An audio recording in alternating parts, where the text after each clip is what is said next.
Hi, everyone, and welcome to today's On the Pulse. I'm Gretchen Benson. I'm a registered dietitian nutritionist and a certified diabetes care and education specialist. And Susan and I both work on the Nolan Family Center for Cardiovascular Health here at the Minneapolis Heart Institute Foundation. And I'm Susan White, and I am a clinical dietitian for the Minneapolis Heart Institute.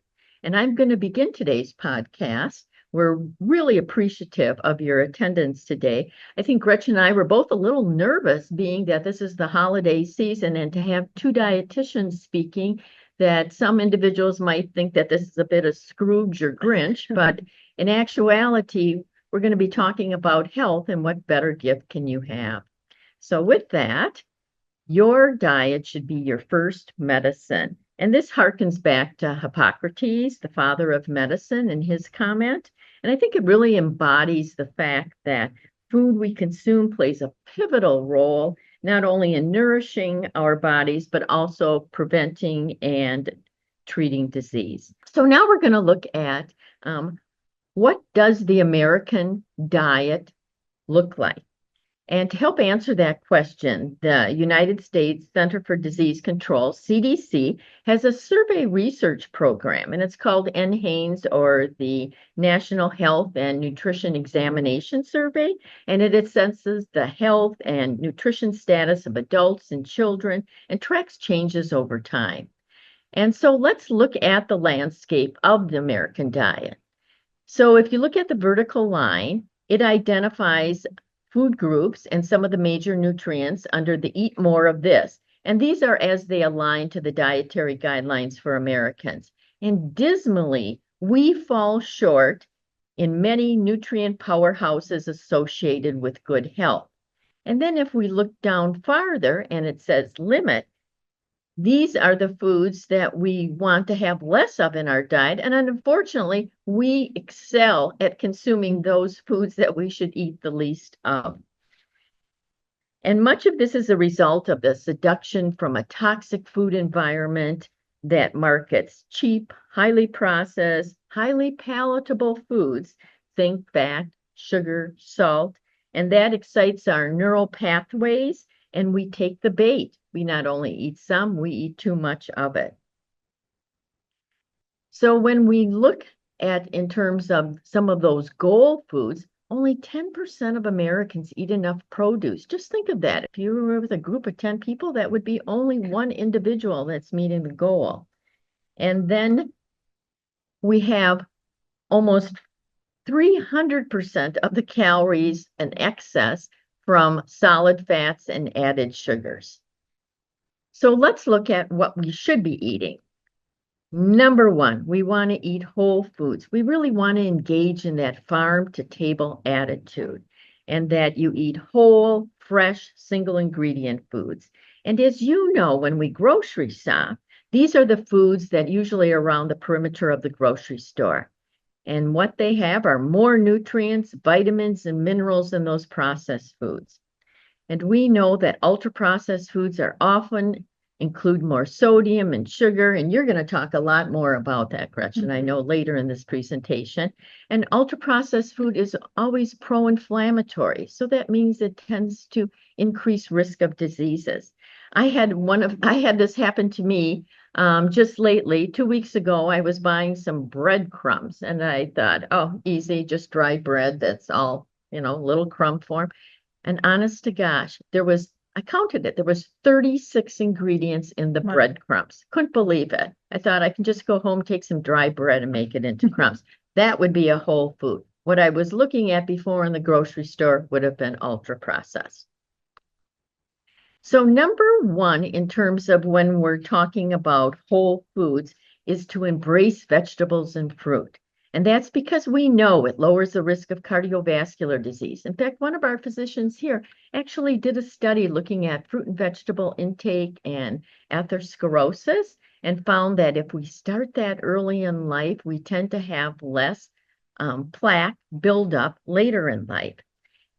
And why those fruits and vegetables are so good: they're a powerhouse of vitamins and minerals and fiber. Think of that, eat the rainbow. It's a good source of beta carotene, catechins, carotenoids, resveratrol, all great antioxidants to lower our risk of disease. In addition, they're low in sodium, low in calories. And what we want to do is cover half of our plate with fruits and vegetables. I remember growing up where what you had half of your plate was always your entree, was the main event. And we kind of want to reevaluate that and have more fruits and vegetables because it's definitely is associated with a decreased risk, not only of cardiovascular disease, but all disease states. So what is the recommendation as far as our fruit and vegetable intake? For fruit, we should have 1.5 to 2 cups, and vegetables 2 to 3 cups. And again, in a 2019 CDC Center for Disease Control survey, only 12% of adults met the fruit intake and only 10% met our vegetable intake. We're really pretty pathetic in regards to that. There actually are 2 points in life when individuals get their fruit and vegetable intake. Hope you're guessing out there in our audience, but one is at age 2. Obviously, that isn't independent decision making. That's parents, grandparents encouraging fruit and vegetable intake because we're concerned about health. And then the other time is like age 70. And I think that's when individuals become worried about their health because they're having health problems or they have friends and family that are. I don't know what happens in that long span between 2 and 70, but it's kind of brain fog, and we don't get our adequate fruit and vegetable intake. The other thing I would add here, Susan, is that sometimes people are eating a salad and don't realize that's definitely more than one serving. So it could be 2 to 3 servings. So people sometimes feel overwhelmed by these numbers, but it is easier than you think to sometimes add up to those 5 servings or more per day. Right. Doesn't have to necessarily be 5 different fruits and vegetables, but the more variety you have, the greater the guarantee that you're getting all the nutrients. The other thing, power up with whole grains. Whole grains are associated with improved cholesterol levels and a lower risk of cardiovascular disease. One of the functions of cholesterol in our body is to be part of bile, and that bile cholesterol helps with digestion, but it's often resorbed back into the bloodstream. But if we have more fiber in our diet, that bile cholesterol gets bound, and then it's removed with elimination. So it can be a good way of improving our cholesterol levels. When we're looking at whole grains, we want to look for the word whole. Just don't assume that if the bread is brown, it must be whole grain, or if it says wheat bread, you want it to say whole wheat. And that's a guarantee for you that it includes the endosperm, the germ, and the bran. And you want to eat at least 3 servings of whole grains daily.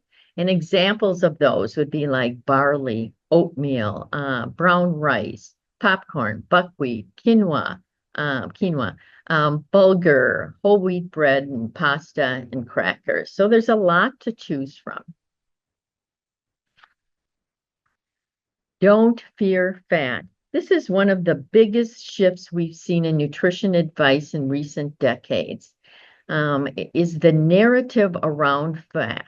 You know, so often, if you think back to the 80s, where the focus was on low-fat everything, people actually ate more ultra-processed foods because they were minimizing their fat. And by eating the ultra-processed foods, they were eating more sugar and salt.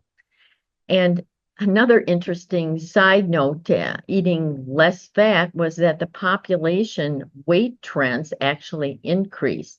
But it's not surprising when one considers the benefits of fat to satiety.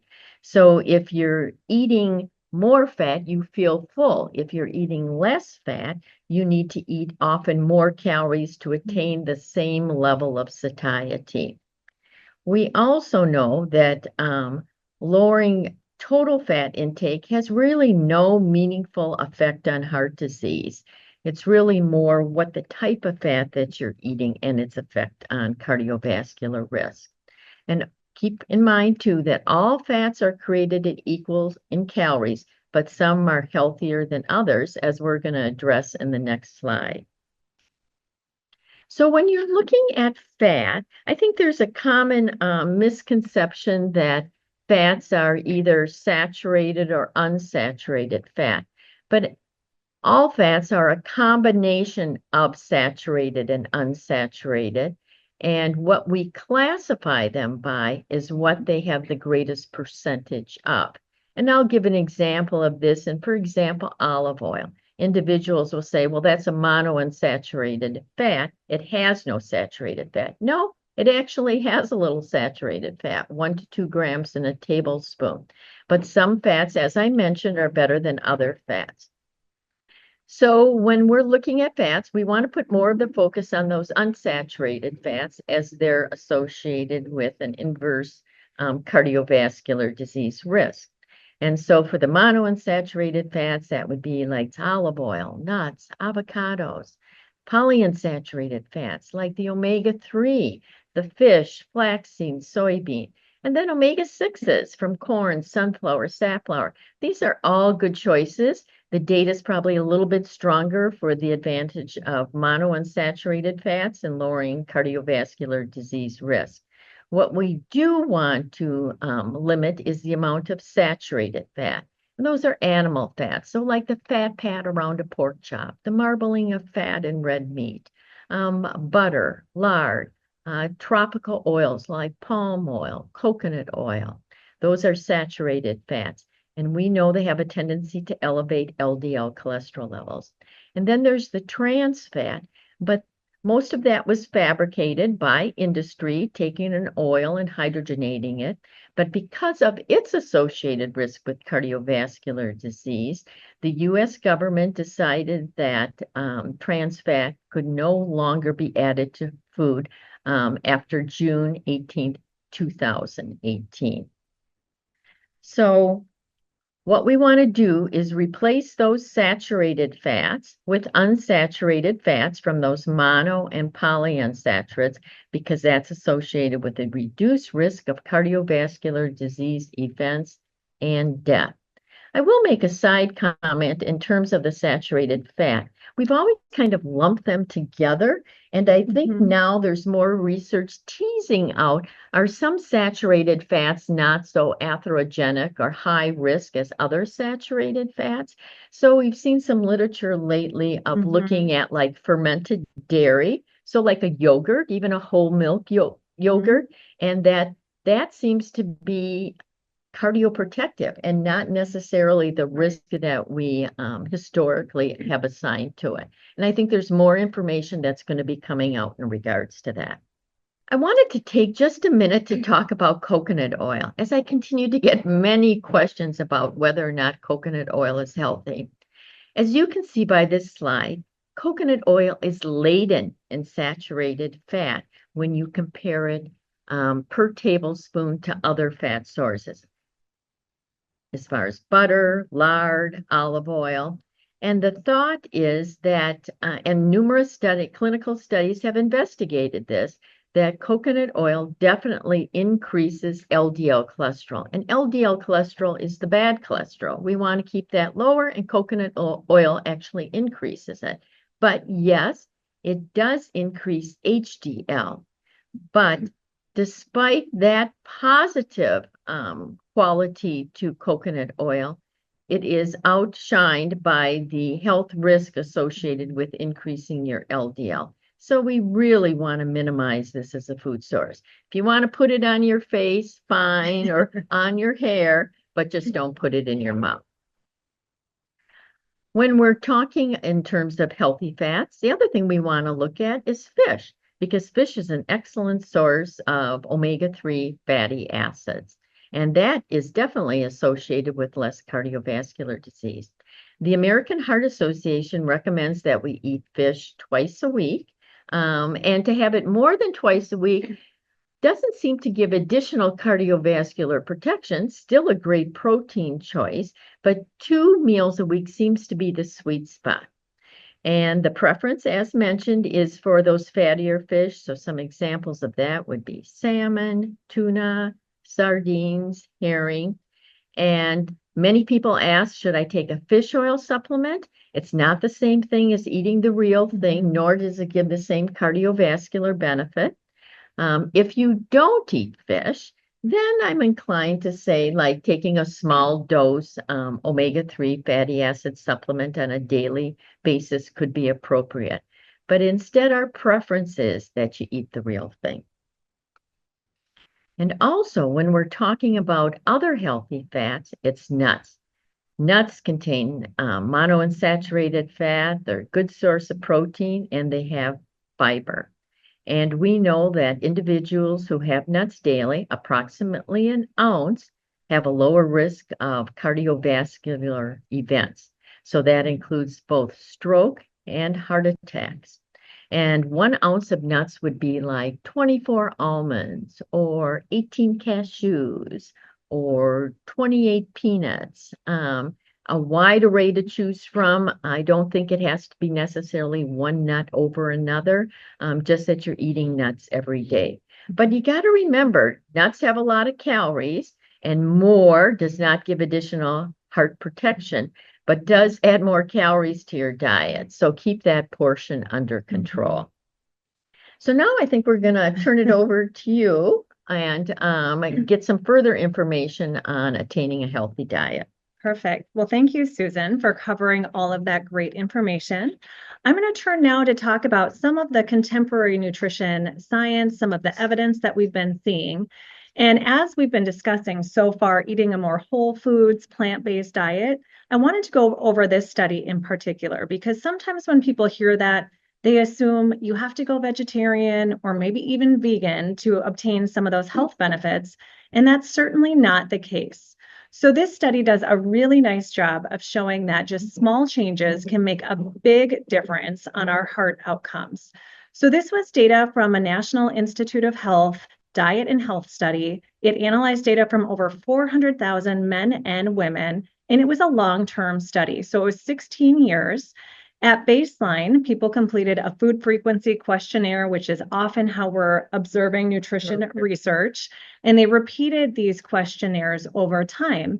And at the end of the 16-year time period, they found that replacing just a small amount of calories, so just 3% of calories of animal protein with a plant-based protein, reduced cardiovascular mortality by 11 to 12%. So that's big reduction. And then they looked at the data further and they found that mortality specifically was beneficial if that plant-based protein replaced red meat. So interesting findings there for sure. But I think both of us often get the question, well, if I'm going to go to plant-based sources, what about the protein? Am I going to get enough protein? So wanted to show you some examples of how much protein is in plant-based foods here. So you can see there is a great amount of protein in all of these servings. Susan did a nice job of covering the heart health benefits of nuts. And to put this into context, 1 egg or 1 ounce of meat has 7 grams of protein. So this helps you see that there's actually a great amount of protein in many of these foods. So including beans and legumes, even an avocado, which isn't listed here, has 4 grams of protein in it. And the reality is that most of us are consuming more protein than we need, and it tends to come from those animal-based sources. So meats, poultry, and eggs. And where most of us fall short are in these plant-based sources. When I look at that list also, Gretchen, what stands out for me is that these are also many good sources of fiber on there. Absolutely. And as Americans, we get about half the amount of fiber that's recommended. That's right. So more bang for your buck if you're eating these plant-based sources. Perfect. So now I'm going to switch gears and talk about some of the foods we may want to limit. So it feels like everywhere we turn, we're being warned about the dangers of eating ultra-processed foods. So you can see by the headlines here, from social media to popular press, there has been intense scrutiny on ultra-processed foods and particularly what they might do to our health. We've also seen a substantial uptick in scientific publications about this topic. So we're going to dive into some of that as well and really take a few minutes to talk about where the science is at on this topic. But before we do that, the CDC, so the Centers for Disease Control, states that both kids and adults consume 60% of their calories per day from ultra-processed foods. So over half of the calories we're eating is actually coming from ultra-processed foods. And again, they're everywhere. So we can't avoid them, and we don't necessarily have to eliminate all of them, but we can certainly make more informed choices. as we talk about processing foods, it can be helpful to just go back to the basics and remind ourselves why we process foods anyway. And processing changes the fundamental nature of an agricultural product. So think heating, freezing, dicing, juicing. These are all forms of processing foods. So frozen blueberries, even those little bags of baby carrots that you buy in the grocery store, those are processed foods. And we know that there's a lot of benefits that come with processing foods, from preservation to safety, reducing microbes in our food. Obviously, convenience is in there. Nutritional enhancement, think about fortifying foods with folate. That made a huge difference on population health outcomes. But ultra processing takes things a step further, where the food product actually no longer resembles its original form, and it's actually been supplemented with many other things that you probably don't have in your kitchen at home. So things like emulsifiers and stabilizers and food coloring and dyes and other things that really extend the shelf life. They do a lot to enhance the flavor, as Susan was describing earlier, and they really increase the palatability of these foods. So it makes us want to eat more of them. One of the seminal studies around ultra-processed foods was actually done about 5 years ago by Dr. Kevin Hall and his colleagues at the National Institute of Health. And this was an interesting study where participants actually lived at the NIH Clinical Center because they were getting all of their meals provided to them. So they were randomized for 14 days each to either an ultra-processed diet, which about 80% of the calories on that diet came from ultra-processed foods, or an unprocessed diet. And both diets were matched for calories, sugar, fat, fiber, carbohydrate, and protein. And they were presented in random order. The other thing I should mention about this is that it was a small study. It was just 10 men, 10 women. Their average age was 31, and they were all weight stable prior to entering this study. So their average BMI was 27. And I want to call your attention first to the top graph. And they really did this study to find out for sure if eating more ultra-processed foods causes us to eat more. And they did find, in fact, if you look at the top part of that graph, the blue line represents the ultra-processed foods. And when participants were eating the ultra-processed diet for 14 days, they on average ate about 500 calories more per day than on the unprocessed diet. And that exactly matched with weight as well. So on the ultra-processed diet, over that 2-week period, participants gained about 0.9 kilograms, which is about 2 pounds. And then they lost the equivalent amount of weight when they were eating the unprocessed diet. So this study really kicked off a number of other studies. So it's almost like ultra-processed foods beget more ultra-processed foods. Yes. Yeah. Mm-hmm. And, I wanted to give some examples of ultra-processed foods here too, because we automatically think of those unhealthy options. But one thing to keep in mind is that food processing generally only considers how much a food has been altered, but it doesn't necessarily consider a food's nutritional value.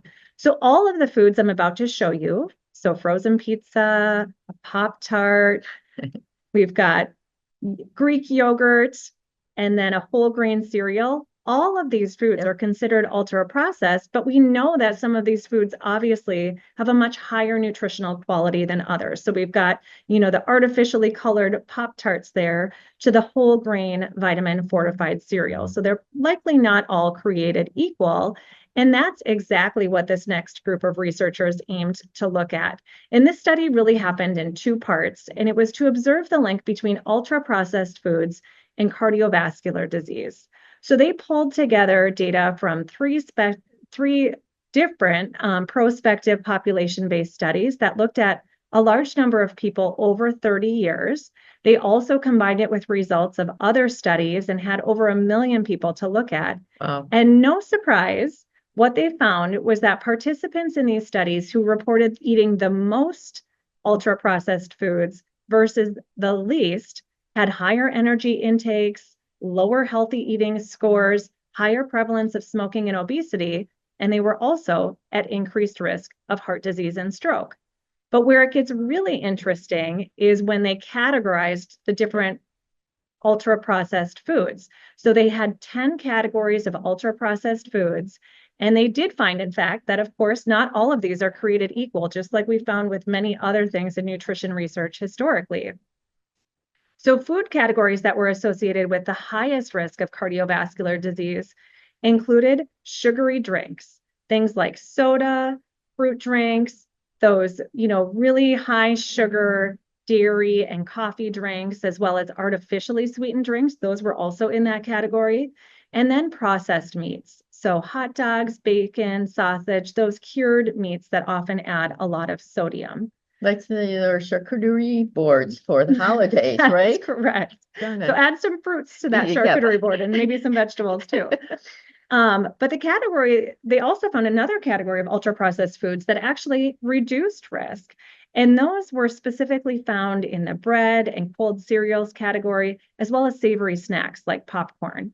Yogurt and ice cream were also included in there. And all of these categories were observed reduced risk. So again, we can't avoid ultra processed foods entirely, but we might want to make better choices based on what we know. Just to add on a little bit more about added sugars, in addition to the increased observed risk of cardiovascular disease, we know that research has connected sugar to many other conditions. But again, not all sugars are created equal either. We know that natural sugars that are found in fruits, vegetables, whole grains, and milk don't negatively impact our health the same way that those that are added during food processing or preparation. And the good news here is that our food label now differentiates these different types of sugars. And this was a change that just occurred in the last 2 or 3 years. We've always had the total sugars, which is represented by that blue circle 1. We've always known how much sugar is in food. And now we have the benefit of knowing with the orange circle number 2, how many added sugars are also in that food. So we can tell that from the food label, this is a beverage because the serving size is 8 fluid ounces. We also know that almost all of the sugar in this product is coming from added sugars. And that is not surprising because beverages are the major source of added sugars in the typical US diet. So all of those things that we just discussed earlier. The second highest category is snacks. So if you're looking to reduce added sugar, snacks and beverages is a good way to go. And I always say there's a lot of people, and I'm sure you work with many people who are consuming regular soda. Yeah. If you're drinking a 24-ounce bottle of soda, sometimes you can just gradually wean yourself down to maybe starting with a can, a 12-ounce can, and then going to a mini can. Of course, we're always going to recommend water as the beverage of choice. Right. And you can enhance it. Some people complain that they don't like the flavor of water, but you could add lemons or other berries, mint, basil, all of these are Oh my good gosh, there's options. so many carbonated beverages that Yes, just like yes. seltzer waters that Yes. are flavored now too. Yep. So to summarize everything that Susan and I have covered today, we have really strong evidence that eating patterns that include more whole food options, those that are seen on the left-hand side of the screen in the blue arrow, are beneficial for our heart health. And those on the right-hand side of the screen might induce some harm to our heart health. So we want to really think about moderation when eating foods on the right-hand side of the screen. But again, all foods can be included in a heart healthy eating pattern. And with that, we do want to thank you for your time. Thank you for attending today's session. We do have a QR code where we have a number of nutrition resources, both videos and print form on our website. So that QR code will take you directly there. We'll answer a few questions today, but should you have further questions, feel free to email us at the emails listed. Thank you.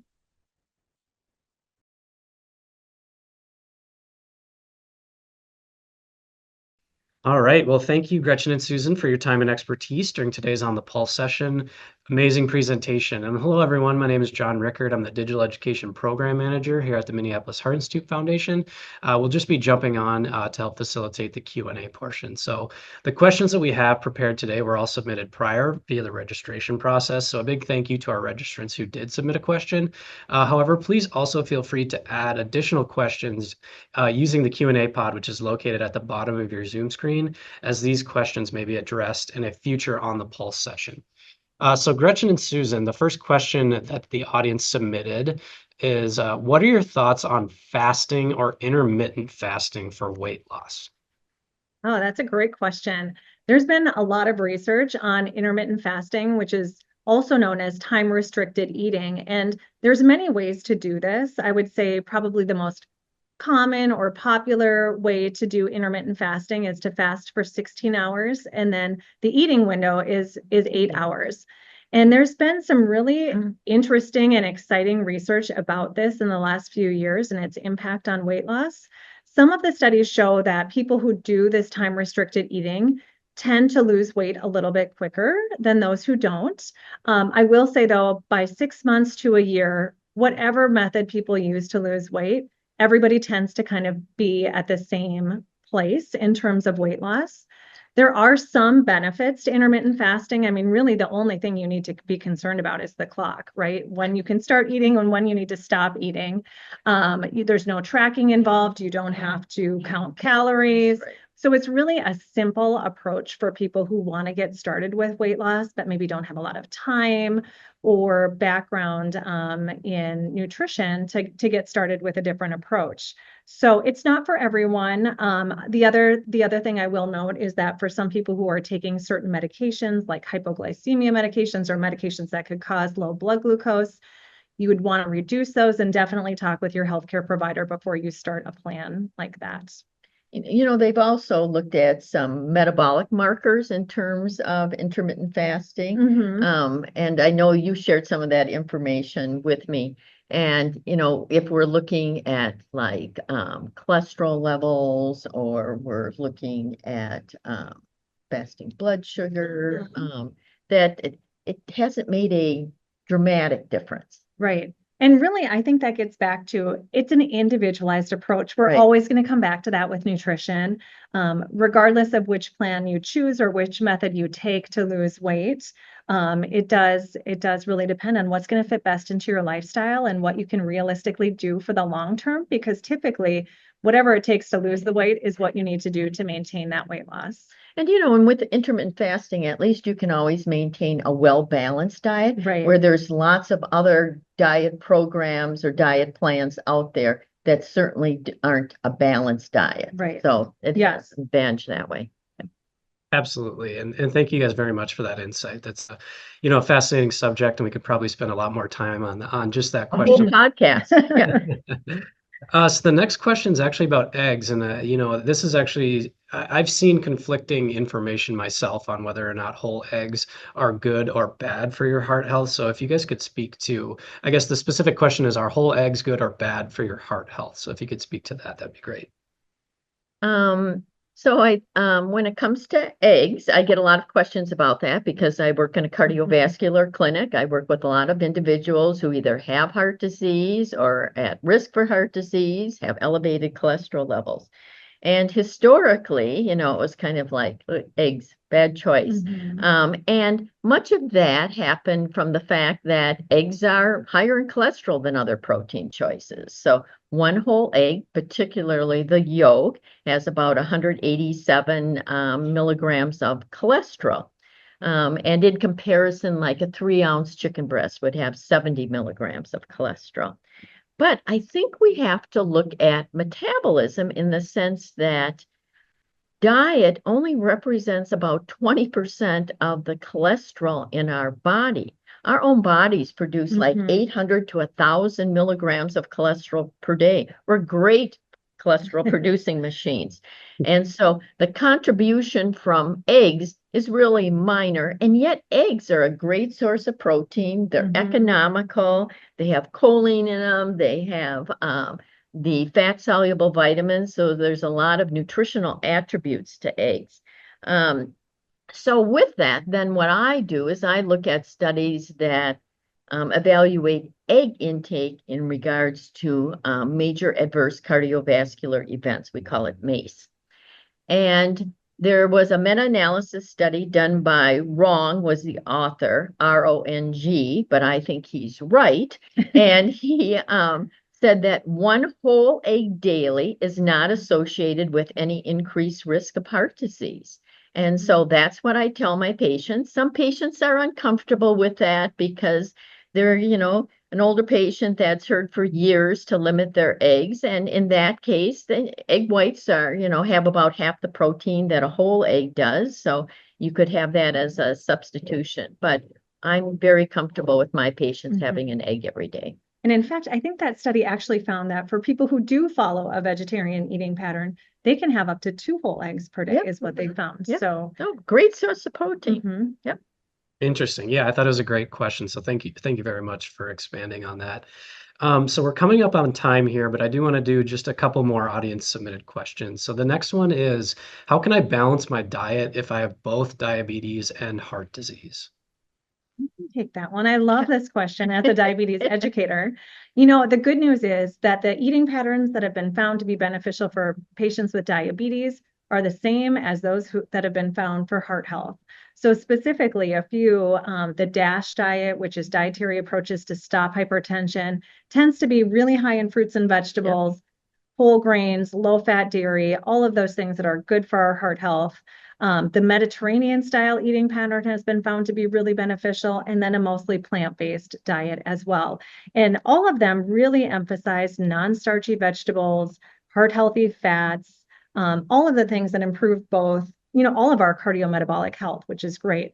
And the last thing I'll say about this is, regardless of what eating pattern people choose, it's really important that we focus on the quality of our food choices, because we didn't talk about this earlier, but someone could be following a vegetarian eating pattern and eating a ton of ultra-processed foods. I think Oreos are technically vegan, so you could be eating Oreos and drinking Diet Coke or like all those day. Impossible burgers, and those are highly processed. Fillers and other ingredients. So you just want to focus on the quality of what you're eating. So great question.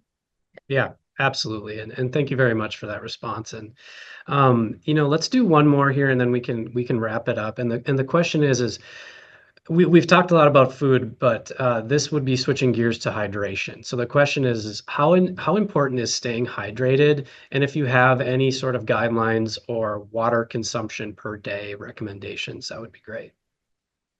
I get that question a lot in clinic. But interesting, the evidence on how much you should have as your target fluid intake is actually pretty skimpy. And that's hard to believe when you consider the number of people who are out there lugging those Stanley or Yeti cups. You'd think that you have to consume a swimming pool of water. Actually, Gretchen has one right here next to me. But the National Academy of Medicine does put out some guidelines, and for a woman, the recommendation is 8 ounces of glass of water a day, and for a man, it should be 13 8-ounce. So what that comes out to is a little bit more than 2 liters for a woman and about 3 liters for a man. But interesting, whoever asked this question must have been on my shoulder, because I just read a study that was it was published in JAMA, which is the Journal of the American Medical Association, and their network open. So all of you in the audience can read this study also. But what they were looking at is drinking more water provides you with greater health benefit.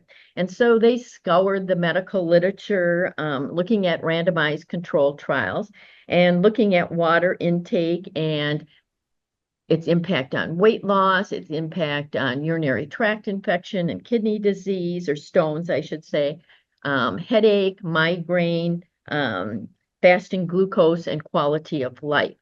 And once they looked at all those studies, the bottom line was there was no convincing evidence that more than the recommendations I just mentioned, the 2 liters for women, 3 liters for men, offered any significant health benefit other than for kidney stones, that having additional fluid seemed to benefit there. So in my practice, I often have a challenge just getting people to consume 2 liters of water as a female or 3 as men. So I'd put that as the goal, but to have more than that doesn't seem to have additional benefit. Yeah, Definitely important to stay hydrated. So thank you Yep. very much for that insight, Susan. So as I mentioned, unfortunately, we have more questions than we do have time, but I am wondering if maybe if you could both conclude with sharing some thoughts or resources for accurate nutrition information for our attendees today. I can start. I Okay. would say it's great if you can visit with a registered dietitian nutritionist like Susan, who is at the Minneapolis Heart Institute. She's my friend. But there's a lot of great resources out there too. We already gave the QR code to our Nolan Family Center website, the American Heart Association, the American Diabetes Association, great places to go, as well as WebMD, I think is a great resource for most people to go find Mayo Clinic has evidence-based good information. Yeah, so usually if you're looking at sources that end in edu, so like an education or .gov, a government one, that's another good option for you. And then the Academy of Nutrition and Dietetics also has a patient portal too, where people can log in and find some more information. If you're looking for newsletter, ones that I've looked at is like the Tufts Health and Nutrition Letter out of Harvard, the Harvard Heart Letter. That's another, another good resource. But certainly we're aware that there's a lot of folklore and fantasy and falsehoods out there in regards to nutrition information. Eating's a necessity, so everybody feels they're a bit of an authority on it. But to eat intelligently is really an art. Definitely agreed. So that's all the time that we have for today, folks. So again, a big thank you to Gretchen and Susan for presenting on this excellent topic. And thank you to all of our attendees who joined us this afternoon. We appreciate your participation. Before we sign off, I just wanted to mention that this was the last On the Pulse session of 2024, and we will start back up again in the spring of 2025. So we hope to see you there. And with that, thank you everyone and have a great rest of your day. Thank you. Thank you.